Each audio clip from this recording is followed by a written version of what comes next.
Welcome to the AusComX show, season 2, episode 2. I am Sizzle, the comics dude, and with me is Lauren Marshall, or Lady Rattus, Rattus. sometimes known.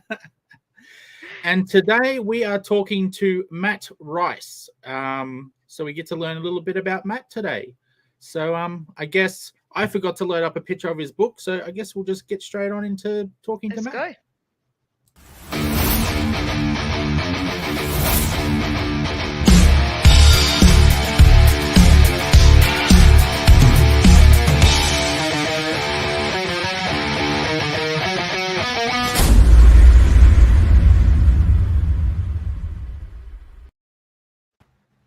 Hey, Matt. Oh, how's it going, Sizzle? Hi, Lauren. How are you? Going well, thank you very much. Thank you very much. You're good to hear you. Well, I'm going to jump straight into the questions because I suck at talking. Tell us a little bit about your creative journey and about yourself as well while you're there. Yeah, sure. Okay, I guess I've been into comics a long, I can't even remember when I first started reading comics. So I grew up in the UK. I had a big interest in UK comics. I wasn't really exposed to anything American until much later when I was a teenager, something like that. And then I kind of did a lot of drawing, did art and things like that. And then that just dropped off when I left school. And it wasn't until I sort of got into my mid-20s that I started getting back into comics and discovered adult graphic novels and different sort of books like that. And then after a while, that just prompted me to go, look, I really want to do this stuff myself as well. I want to start making comics and doing artwork again. And that's really cool. It was. Do you remember the first one that you picked up? The very first comic, or just the one that was just stood out to you the biggest, and you were just like, yes, this is what I want to do. I guess it comes from when I was in Sheffield in my early 20s. I was working at a university, University of Hallam in Sheffield. All my friends that I was hanging out with, living with at the time, were all art students there, and we had a big share house. And one day I think it was probably in the toilet or something like that, someone had left an instead of the back of a spray can or something. Instead of reading that, you're like, oh, what's this? It was an old Gilbert Shelton Freak Brothers from the underground American comics from the 60s, 70s, something like that. Oh yeah. And I got reading that, and it didn't even have a cover on it, so I was like, what is this? But it was it was amazing, yeah. And so I kind of was I've got one of his, so I went back. This isn't the one, don't worry. This isn't the one out with that stinky toilet. It's got a cover, so it's definitely not. Yeah, exactly. So the I'll boost that up for you. Yeah, thank you. Yeah. So Gilbert Shelton, a really fantastic underground cartoonist from back in the day.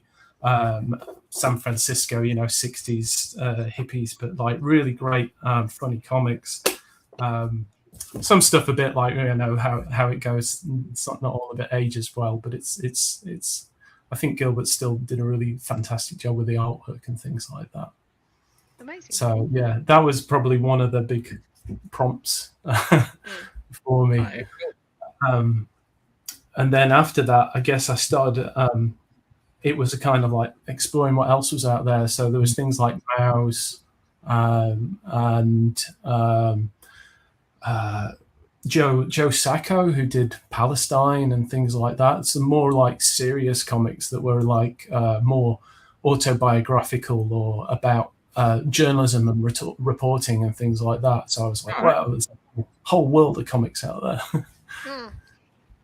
So kind of, I feel like that sort of realization that there's no rules to comics, right? It doesn't have to be superheroes and villains or whatever. It can actually be whatever you want. It's just another form of storytelling, right? Yeah, exactly. I mean, I did enjoy Spider-Man and things like that, but again, I didn't pick those up until I found them in the library when I was 12, 13, something like that. And before that, it was all these British comics like the Beano or Dandy or Buster, and like a lot of these don't even exist anymore. It was like I came in on the end of like this big wave of British comics that I think the Beano still goes, but a lot of those old ones just don't exist. And I don't know. I guess Australia might have had that as well with Ginger Megs and Foot Trot Flats. Yeah. They were golden, and now that they've just been taken out of the papers, now it's sort of a little bit of a sour taste. Yeah, it's such a shame because like when I was a kid, that was the best part. yeah. That like you saw a little quiz. Like, there was like a kids quiz, and then it had the wicked like Garfield, like Foot Trot Flats, or like I don't know, Ginger Meg or similar. And then, you know, it was a fun 15 minutes of your Sunday morning or Saturday morning or something. Yeah. It's disappointing, but it's a shame because I'm sure there's plenty of people who aren't into comics probably enjoyed that as well. A little dose. Well, that's true. Yeah. It's kind of hard, isn't it, to get that exposure as well sometimes. I mean, we've got the internet and that works really well, but how do you reach people who aren't in your bubble, I guess? Actively seeking, 100%. So, speaking of reaching people, what would you be wanting with people to reach with your current projects? So do you have anything at the moment? Anything on at the moment?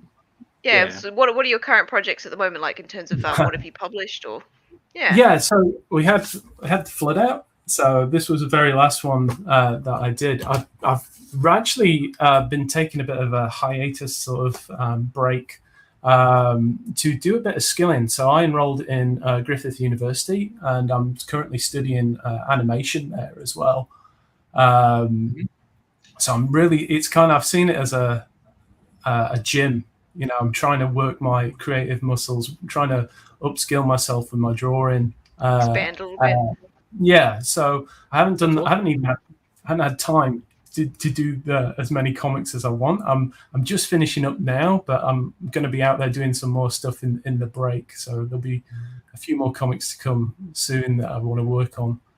I have got plans for a couple of books in the future. But like I say, it's hard with the competing of trying to put myself through the gym of animation school and create comics. But I think eventually I'll align and I'll just be... The workload's huge. Yeah. In terms of your animation, I'm a bit like, obviously, if anybody watched the show with Chimwag last night, I was talking about animation because I did my diploma in it. That was a good... what was it, 19, so it's 15 years ago or something. What does it entail now in terms of, do they focus a lot more on 3D or are they kind of sticking to 2D? Like what's the go there? The good thing about doing the first year is that you get they give you a taste of everything. So this semester we started off doing usual 2D animation. And introducing yourself to some of the software that's used for that and some of the processes. So you do the principles of animation. And then after that, in this past trimester, we've done a bit of CGI work as well. So learning Maya and how to start using 3D animation tools to make animation. And also we've been doing a lot of concept art as well. So actually thinking up an animated project that follows one of the briefs that they give you, and designing characters and designing a storyline that goes around the brief and the props that those sorts of people might use. So they give you, after this year, I have to pick my trajectory through the program. So it's on offer is like a technical direction where you start doing more CG sort of focused stuff, a animation, which is a bit of everything, or art direction. Which is again like more focused on the art and developing the characters and things like that for animated series. So where do you see yourself going? Art direction, I think. And do you feel like that, like learning through that program, that it's elevated your work, or you understand your work a little bit better? Like is that sort of come naturally as well? Yeah, definitely. Our tutor Josh has been really fantastic, and the lectures that he's given have really drawn in cartoon characters and animation from like across history and like through modern stuff now to people who started out originally. And they talk a lot about the different little tools you can use to work out better staging and things like that of your characters, or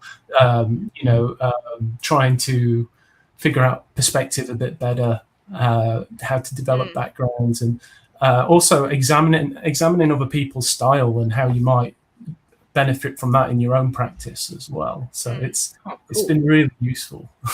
I love when people like, I wouldn't say overanalyze, but like thoroughly analyze scenes from different animation movies in particular, like say Sleeping Beauty or something like that, and just they really just pick a scene. I think there's one in I think it's Sleeping Beauty, and they're dancing across a scene that's like this huge backdrop of the I think there's like mountains and it's a beautiful scenery, and they like thoroughly analyze it, and just the little things that they bring up about it, and you just don't think about it. Like Disney, I know Disney get a lot of slack at the moment, but their previous stuff, they're just incredibly thorough with their research and what they bring in, and the color theory and the historical parts of it. Like people don't think like it's a pretty picture, but to make it like accurate, especially I think I saw something about Tarzan, and then they were looking at how like the gorillas walk on their knuckles, and they were analyzing how Tarzan walked on his knuckles and how he used, because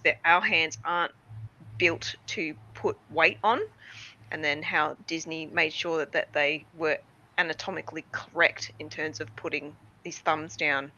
Like simple things, but like the way they draw it just made a little bit more sense. Like it's tiny little things, like it's huge, and I feel animation gets not bad rap, but like an undervalued rap, I guess. Yeah, I guess it's I've learned a new appreciation for animation and how much work goes into it. And like you say, especially Disney and the amount of resources that they put into that. They talked in our classes. They talked about like Alice in Wonderland and the amount of life drawing that they did. So they'd bring in a model, and they'd got this girl dressed as Alice, and then they'd like hang her upside down. So all the animators were doing some.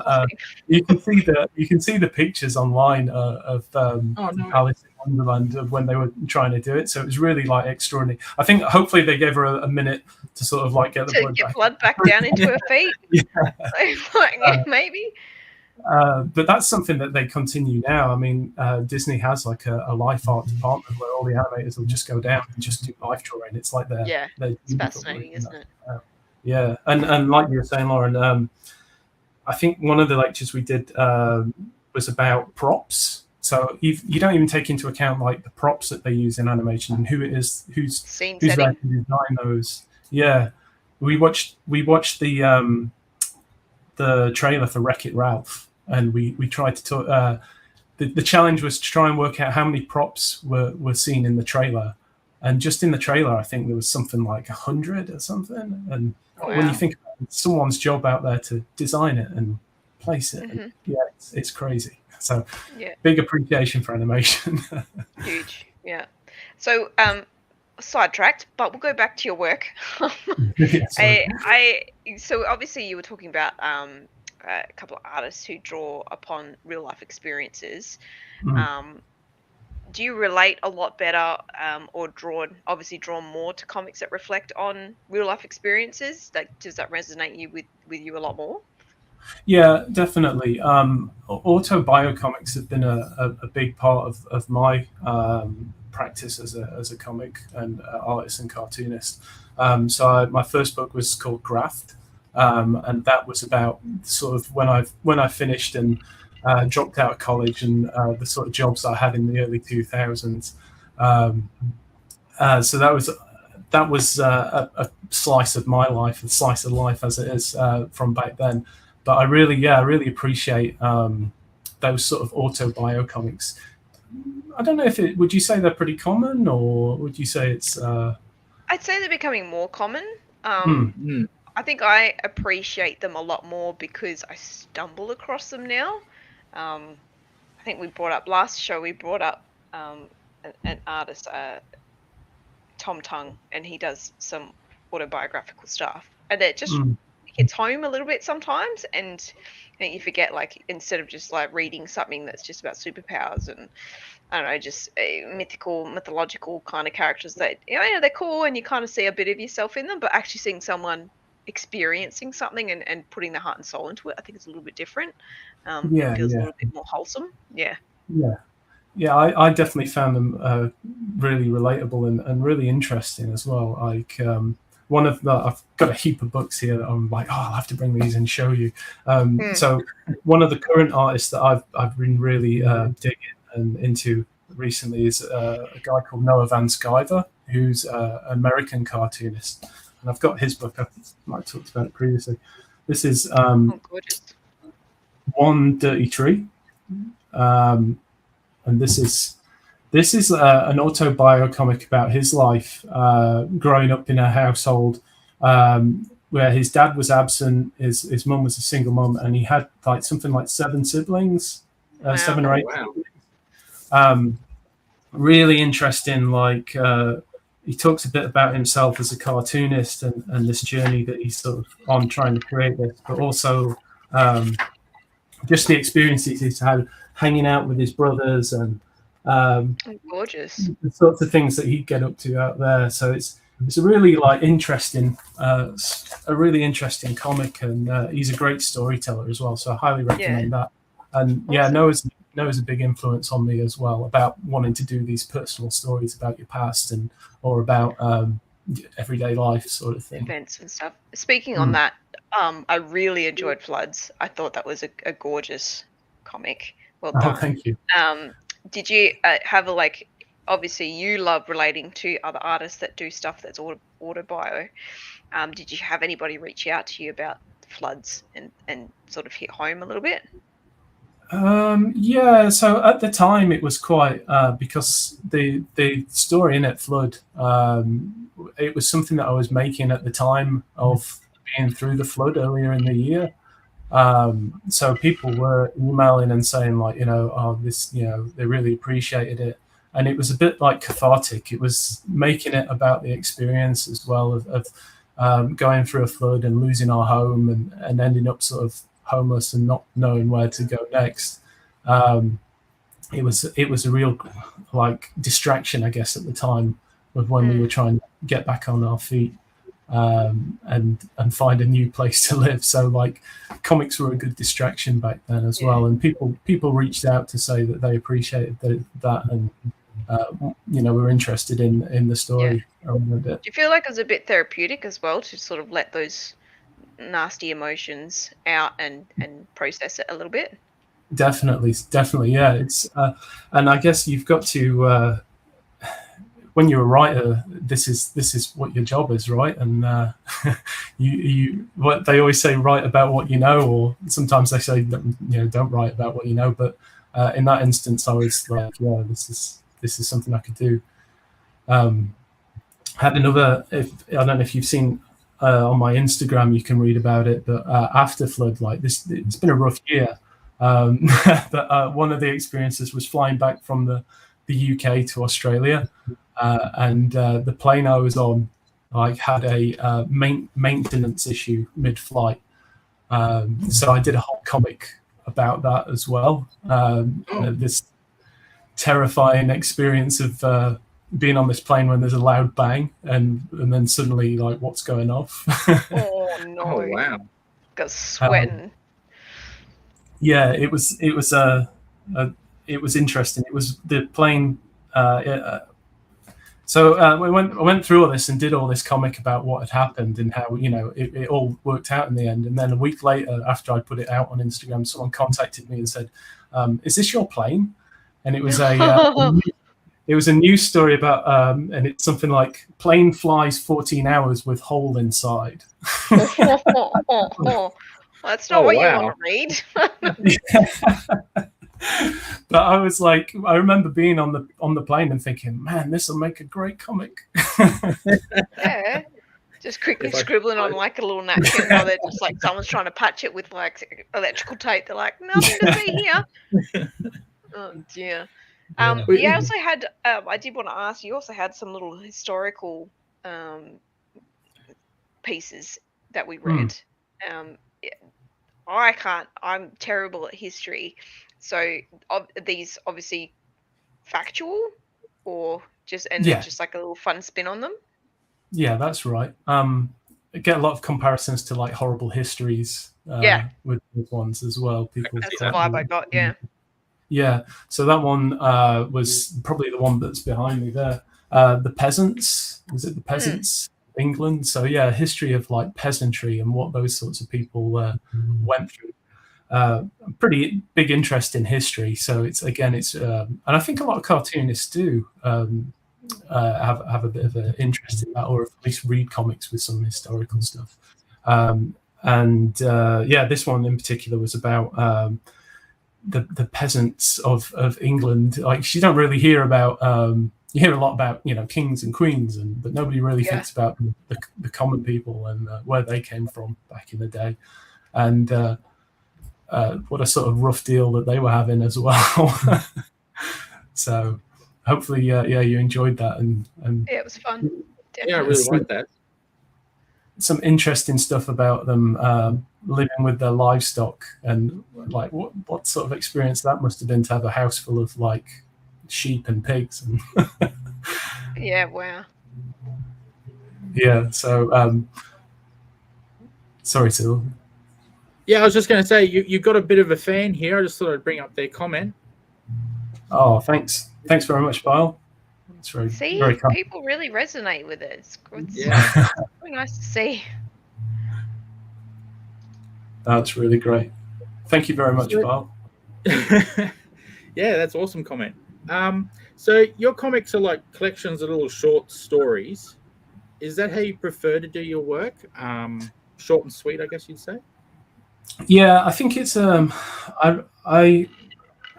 think it's a case of just trying to get content out there and get stuff out there.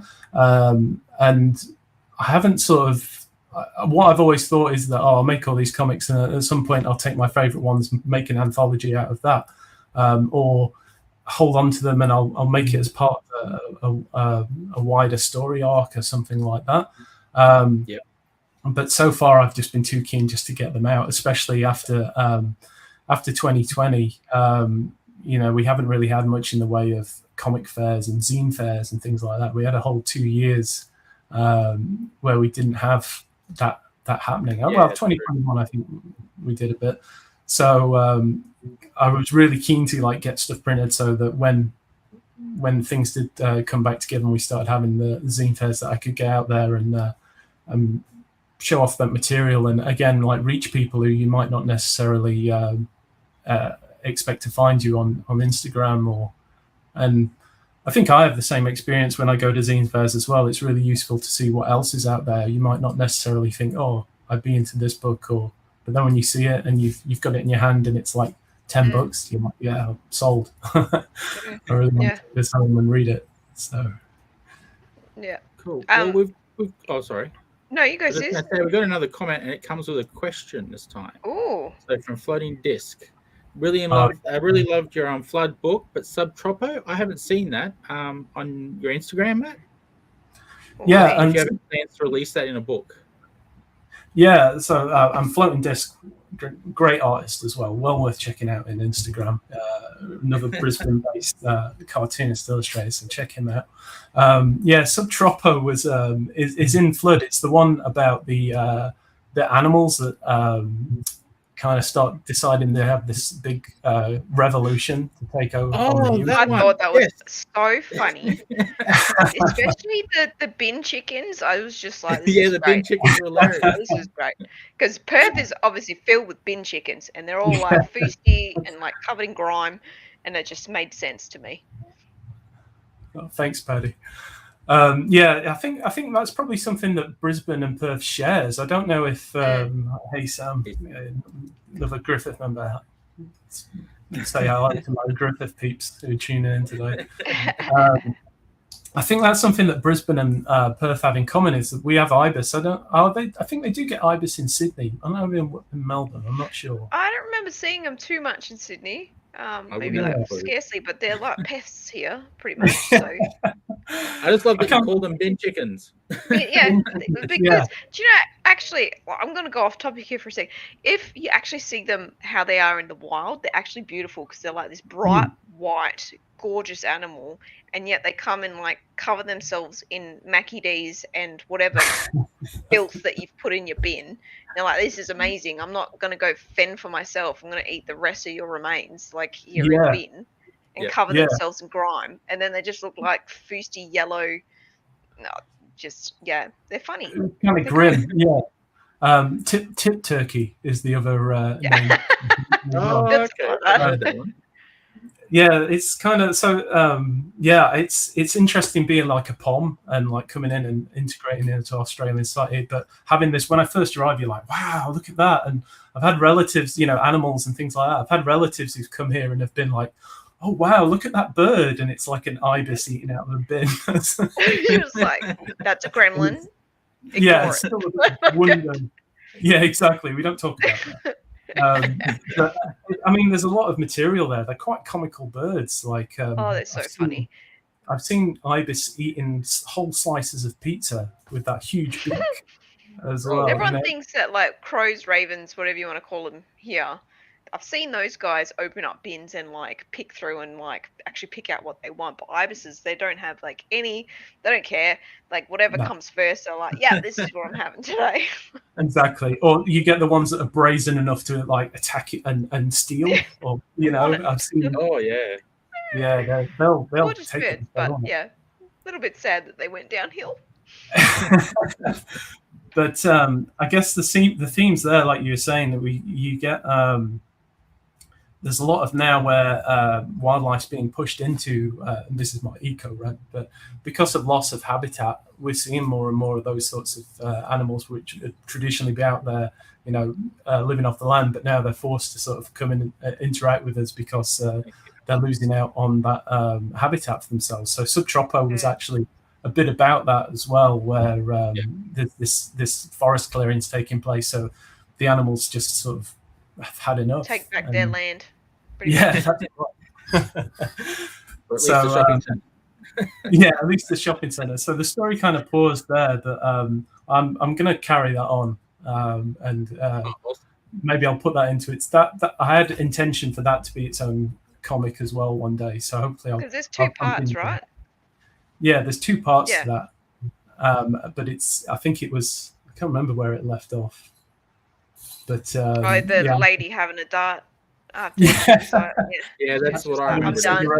Check out. It's just like, nah. Today's not the day to quit. That's right. Yeah. So I need to pick up on that. So yeah, hopefully I'll carry on with Subtropo as well. Yeah, that's awesome. So obviously your art's unique, and some of the influences that you've already showed us is unique. Is there any stronger influences that you want to show us that really pushed you in the direction that you went? Yeah, definitely. And coming back, we talked about I've talked a bit about American artists, but definitely some Australian, artists well worth checking out. And someone who's been a big influence on me was Pat Grant. So strongly recommend that like everyone in Australia should read this. It's such a great book. And Pat's art style has been really like influential on me as well. I really like his style. I really like the way that he lays out and shows you the information sometimes visually. I'll try and find it, but there's a bit where so like the grot is a kind of set in a post-apocalyptic sort of Australia where people go out and they mine this stuff called the grot. It's like this weird radioactive slime. It's not really like expanded on too much, but it's like really valuable. And so this whole gold rush builds up around it in this like post-apocalyptic land. And there's these two brothers who go out and they make yogurt, and they're going to set up a yogurt shop in this gold rush town. But the place where they're going is like notorious. It's like full of con artists who just want to strip you of their money. So like a really fantastic read. but this is sort of stuff I'm talking about, is where Pat does that's this. cool. He does this little inventory of where of everything that the characters are like carrying, what they've packed, how much money they've got as well, and what that looks like, and that all goes in the money bag there. So I really like this like breakdown that Pat did of that's awesome. to build in that story. It's really great. So yeah, Pat. I talked about sorry, I'm just going to cut in quickly. I talked about last night game guides, and that reminds me a lot about game guides and how it like shows you all the items that like your players have and stuff, and I feel like that is super similar. Yeah, well, you'd go into the inventories and steal the bits. It was really cool. That always reminds me. It's always the strangest thing about gaming, where you've got that character and they've just got one backpack, but they're carrying like a whole house. Oh yeah, they're just like, I'm gonna just pull out this giant shield and then I'm good. It just appeared. It's good. Yeah, I saw there was a comic I saw recently where there's it was a bit like RPGs in real life. There's this guy out collecting mushrooms in the woods, and he comes across a guy who's like a body in the woods, and he's wearing a tracksuit, and there's like a knife in him or something like that. And the guy, like in the last panel, he's wearing the tracksuit and he's like gathering up the mushrooms. And it's just like, in a game like Fallout or something where you're like, oh yeah, I'm going to put that guy's clothes on now. I look great. I didn't know that actually. Yeah, it's a funny cover. So yeah, it's really nice when you've got that whole inventory to look at as well. Yeah, that's gorgeous art. I don't think I actually asked this question. Sorry, I've got like really foggy brain tonight. But the art style that you have between stories does chop and change, which is awesome. But it still looks super similar, so it's still yours, and that is obviously super important because you're like, yeah, that's Matt's work. Is that was a conscious decision to make in terms of your different stories?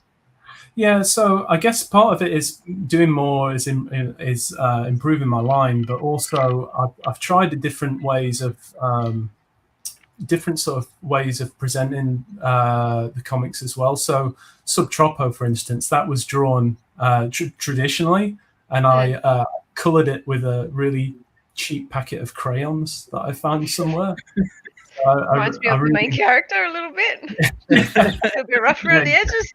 Yeah, exactly. I kind of like that raw appeal of like it's really like scribbly and like it's sort of like crazy. So so trying out different things like that's really good. I haven't done so much. Do you like to do traditional or do you prefer digital? I'm a traditional, love traditional 100%, but digital for if there's deadlines. Yeah, exactly. I've kind of like been trying to learn to get into doing more digital, and that's been been useful for me. It's hard. It's a different way of things, but I always think about there's an American cartoonist called Jim Woodring who does like Frank. I don't know if you've read any of his stuff, but he always says that the problem with doing digital drawings is that you've got nothing to show. You can draw for hours and you've got nothing to show for it. Yep. So like you've got nothing like original to sell. Tangible. Or like nothing that can be held. So like there's that argument for a traditional style as well that at least after working on it you can make some money by selling original art. 100%. And people love it. People loves like it's a psychological standpoint in terms of retail. In general, is that people, as soon as you go like, here, this is something that we have, how about you have a look at it? As soon as they hold it in their hands, their brain goes like, oh my gosh, I want this because I've got it in my hands. And so when you do that with art and you go like, have a look, and then they flick through the pages and they've got their hands on it, they kind of have that same sort of motion. They're just like, I want this. And then it's a physical thing that I want to own and put on my walls or whatever. So it's, this whole psychology behind it is incredible. Yeah. So I'm hoping maybe I'll continue and do some of that. I've still got my drawing board set up behind me. Don't let go of it. Keep it. Very kindly given to me by Cami Duran, who's another fantastic comic artist. She's returned to, unfortunately, well, it's good that she's doing what she wants to do. She comes to Chile now, but Brisbane again, we lost an amazing cartoonist from the city at least. But cool. yeah, well worth checking out some of her web comics as well. Yeah, cool. So yeah. Well, we're going to talk about Aussie comics now. Yeah, sorry. No, that's all right. No. You're more than welcome to keep rambling if you like. Good rambling, obviously. Sizz is all about Aussie comics, so I'll leave it up to him to take the lead on this one. Yep, and since you're technically one now, yourself, what would you like to see from the Aussie industry in the future, personally? I guess the thing that I struggle with a bit because, well, first of all, I should say that comics is really great, and it's really fantastic to have this community of Australian cartoonists across Australia now. So like that's really fantastic. So big thanks to ComX for bringing us all together. On your Sizz. I would say, like, as a creator, comics creator, the biggest issue that I have and struggle with is sometimes printing, like, and trying to find somewhere that will print you like a traditional style comic that's not. A lot of the time, you find that printing places are all about the corporate. It's all about menus for takeaways and like big business pamphlets with lots of office workers on it, and but it doesn't really translate. It doesn't translate often to and I'm sure that there are companies out there that do this. I'm just yet to find them, but it'd be really great to have a bit more versatility around what you're able to produce in Australia. Because I've always been about trying to like use local organizations to print. I want to be contributing to like Australian businesses and getting them. But it's hard to find someone who will give me like something in like a matte paper, something that's a bit more like newspapery quality. Yeah.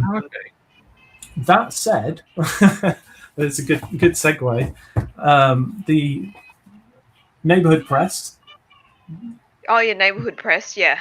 Yeah, huge. Well worth checking out. They've done. This is their comic anthology #2, and I'm sure. I think they're Perth, are they, Lauren? Yeah, Perth. Yep, yeah, they're fantastic. Really, really amazing. Okay.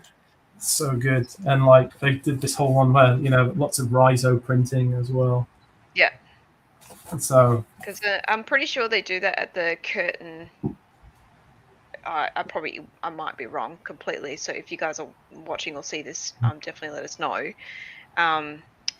They do some printing at Curtin University. Okay. But I will note, because I do print and design for a job, don't be afraid to ask a print company if there's something that they can do for you. So if you go to them, I want newspaper print, and they will tell you yes or no if they can do it. You can give them like whatever specs you want. You'd be like, I want it 160 by 250 or whatever, and they'll be like, yeah, like it's obviously going to cost more to cut and print at that size, but the sky's the limit in terms of what they can do. So yeah, I think in terms of just asking what they can offer, pretty much. I'm trying to find someone decent. And I guess it's like it's that sharing of knowledge as well.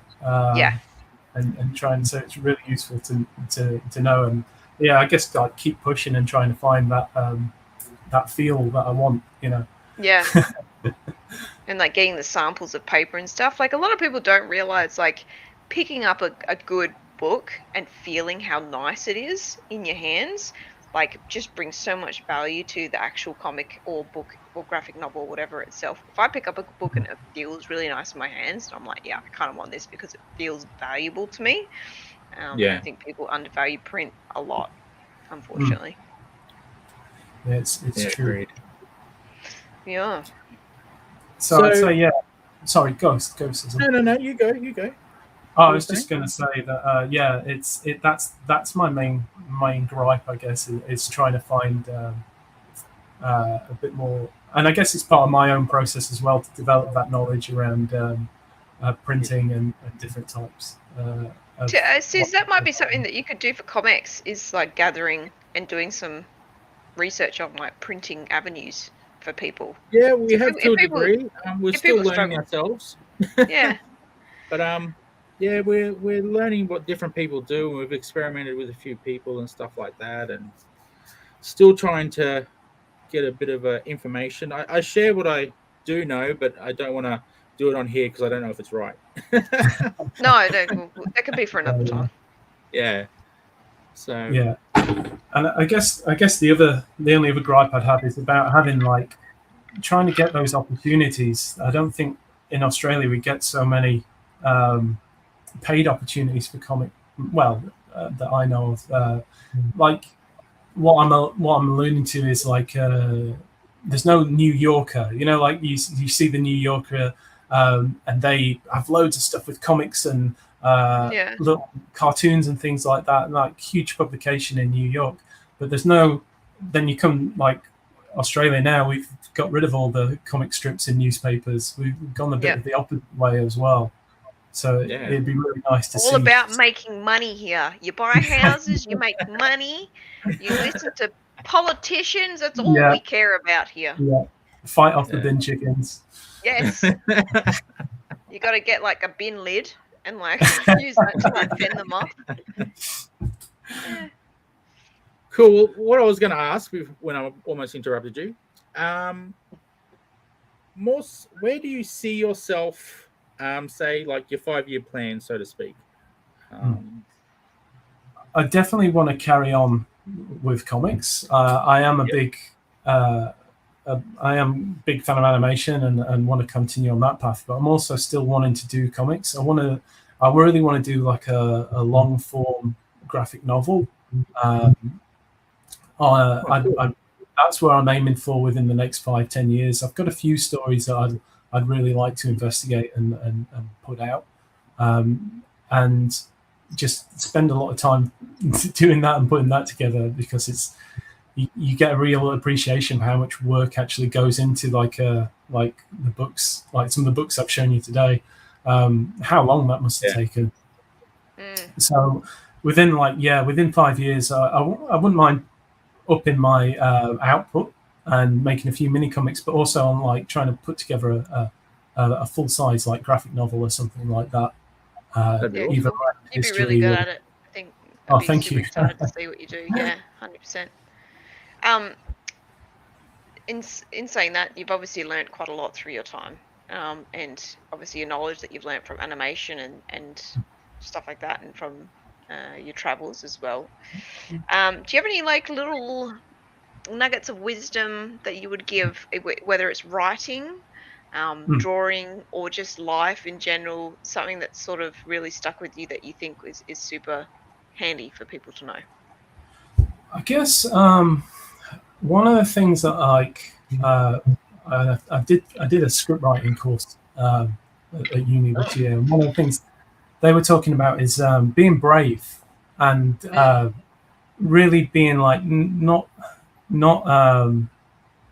being afraid to tell a story, even if you think that no one else is interested in it, or that it's not War and Peace, or it's not Star Wars or something like that. I think that's one of the best sort of nuggets of wisdom I'd share, is to just create. And there's always someone who's interested. There's always someone who. There's 7-8 billion people in the world. Someone, if you like it, someone else is gonna like it. It might take a while to find them, but it's gonna happen. Yeah, exactly. Yeah, there's so many, and even with like Instagram and the internet now, there's hungry masses. So much reach. Yeah. And so I'd be saying, like, even if you think, oh, I'm going to do a comic about, I don't know, what's in my fridge, like, top of my head. Dude, if you could reach at 2 a.m. drunken feeds, like coming home and being like, what the hell can I eat? And then you make some kind of concoction with cheese, bread, and I don't know, jalapenos that are just sitting there. Yep, done. Easy peasy. And then you could do the same spread, like have the fridge and then have all like the bits and pieces that are inside it, and they're like, Yeah. "What can I pick today?" And that would be really cool. Like, yeah, I love it. See, I've set you up for the next one. I'm on it. I'll start thumbnailing it now. I'm drawing a half-eaten chicken and like leftover floods. I'm good to go. Yeah, there's hundreds of ibises rubbing their wings in anticipation. Just seeing through the window, just pecking, like, let me in. Yeah. Okay, so obviously we're coming to the end. And I read on your ComX profile, you love a good cup of tea. Can you please tell me what is the ultimate recipe for a good cuppa? Well, for me, it's all about good tea. So there is I'm trying to think. I've got some tea that my mum sent me from the UK, so I've been drinking that. I can't remember what it's called, but it's like UK's ultimate like tea destination. Ultimate, yeah. So it has to be strong. It's otherwise, like I don't know. Should I be mentioning brands and stuff like that? No, it doesn't matter. It's strong tea because there's nothing worse. I'm the same. There's nothing worse than having like watery milk with just like a slight tinge of tea. Like there's no point. And that was a bit like the comic where I went to I was in America and trying to source a cup of tea. Yeah. And I like that one. Yeah. So very confused. like. And even we went there and said like, "Oh, can we get a flat white?" And they're just like, "I'm sorry, what? What do you want?" I just want a coffee. Yeah, and it's like the percolator. It's all the percolator coffee. They love that. Yeah. No, and it was funny when we were in New York. There was like I can't remember there was an Australian coffee chain out there. It wasn't like one of the. I can't remember which. It's like Outback Jacks or something, but Outback Tea. No, it was one of the coffee companies like from Australia, and they'd set up in like Williamsburg, and it was packed.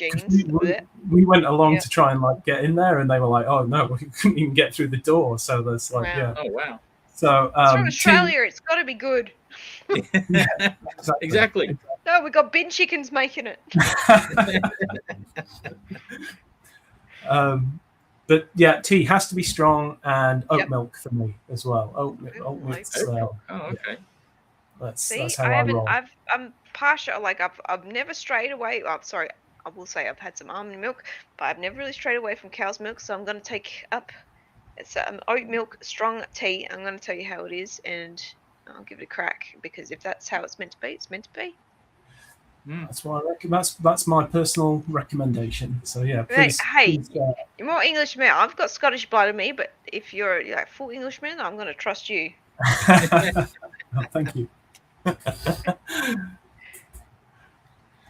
Yeah. So Matt, I guess this is the part of the show where we go. Where can we find your comics and your art and your socials? Sure. So you can follow me on Instagram. I'm Matt AusComX, all one word. And you can find my stuff on there. There's a few comics up there that you can have a read through, including the ones I've talked about today. I think there's the Peasants comics up on there, and the Flight comic as well was on there. You can also get my latest one, Flood, from the comic store as well, I believe. Yay! Yeah, I'm setting that up as we speak, actually. I think, have I... Oh, well, I'm having one of those moments. I can't remember if I've actually pushed the button to say that it's ready to go. Yeah, okay. Well, we'll check it out. But yeah, I thought you'd done it. So, like, if not, it will be up there soon, I'm sure. Yeah. Awesome. So, yeah, we've got a Oh, we got Bin Chicken Island. Bin Chicken Island? Bin Chicken Island. Wow. I need to go. I need to take my bin lid and just fire them off. Just like, Survivor style. Let's go. That'd be one stinky island, I think. Hey, they could be majestic there, not like covered in bin juice. Yeah, I'd have to agree with Floating Disc there. I really love the peasant stuff. Learning stuff I had no idea about. And I was like, is Matt making this up, or is this real? No, it's real. I'll say, Matt, sorry, you're a fan of Asterix and Obelix as well? Yeah, I Yeah. binged on those when I was a kid, definitely. Yeah. Yeah, I loved that. And I'm trying to think what else. Yeah, I really liked Asterix. I used to collect the really thin, sort of like shiny, glossy. Yeah, Floppies. really with those. Foot Trot Yeah. Flats was the same here, like that. Like Foot Trot Flats was our Asterix That and Obelix, same. I think. Yeah. I've seen those when I've been like digging through stuff in op shops, so I'll have to read a bit more. I always remember the. Did they make a film of that as well? They made a movie. I was about to say there's a movie, and it's really good. Yeah, I should check that out as well. It's like it was a lot of fun. I'll Awesome. put it on the so we've wrapped up. Thank you, Matt, so much for coming on. Thank you for having me. No problem. If anybody, definitely check out, especially Flood. I loved it. But obviously, Bin Chicken Madness, definitely go for that as well. But yeah, thank you so much, Matt, for joining. And Sizzle, I'm assuming will pop up some Kickstarter stuff after. Yeah, we will. Matt will pop up. I'll just Matt, check if you want to stick around, maybe. So don't pop up the wrong thing. Matt will stick around, did you say? Sorry? Yeah, I'll stick around. Thanks. Yeah, sure. Okay, let's get this rocking and rolling. And I'm on the right thing, yep. So there is the latest Kickstarters in Australian Kickstarters. There's a few. I think there's only 4 current ones. Alpha Sprites of Tara. I hope I pronounced that right. Tara, the Talking Bread Volume 1. The Tale of Gorman, I think. And Away. So one I was going to talk about, I will actually zoom in on it. The Talking Bread. This one, I'm more talking about. This one is because I know about it. I actually have the original series in floppy version. And so this is a remake, right? Yeah, this is. I believe, if I remember correctly, correct me if I'm wrong. Anyone who's watching, I believe that the original was black and white, the floppies. In my head, they were color, but that might be because the covers were. This is color. This is all color. And I believe that's what the difference is. It's obviously the 3 issues put into like. Oh, there it is there. This so collection like has been remastered in full color. There you go. Yeah.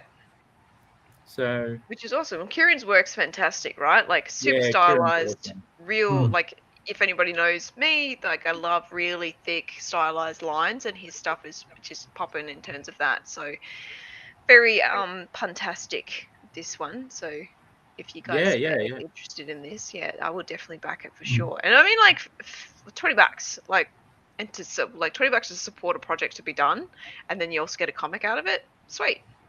Yeah, exactly. And it's it was a lot of fun.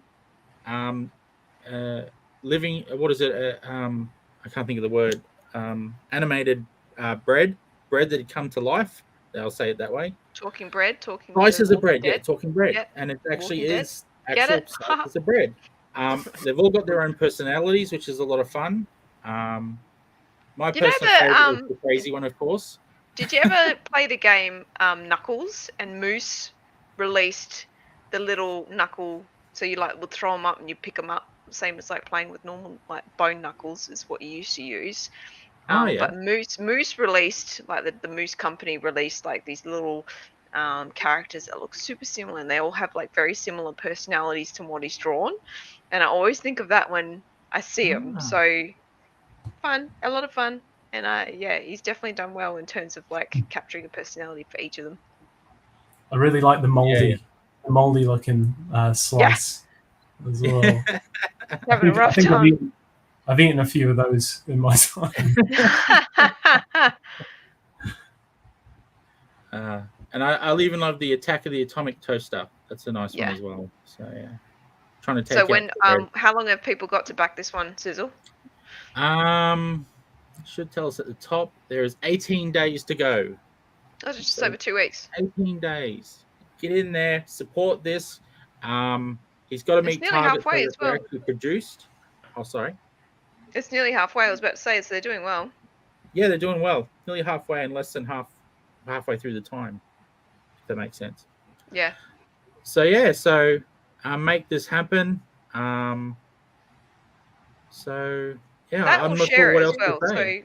if you don't And need share to it. back it, if you can't back it, it's a little bit tight at the moment. Just share it and put it onto a couple of groups and just talk about it, because the work's fantastic, and that goes for any of the other projects as well. Because someone who's done a Kickstarter before, Sizzle, I'm sure you know, Matt. I don't know if Yeah. you've done a Kickstarter before, but it can be tough to get the word out. But even just sharing is just more than enough, because you're going to reach someone that you just never know you would. That's right. Awesome. Power of community. No problem, Rusty. I guess there is the other one as well, which is the latest one, which is the Alpha Sprites. But the problem with that, I don't know a lot about it except that it's Brad Daniels.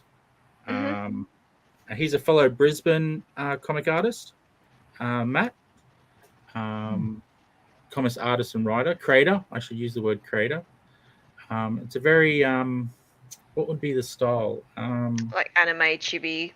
Yeah. Yeah. So that's an interesting one, and he wrote He's doing well as well. Yeah.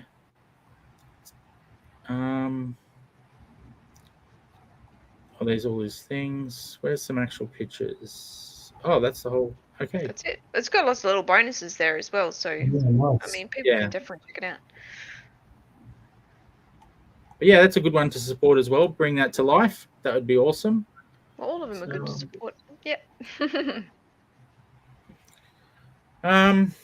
So shall we wrap it up there?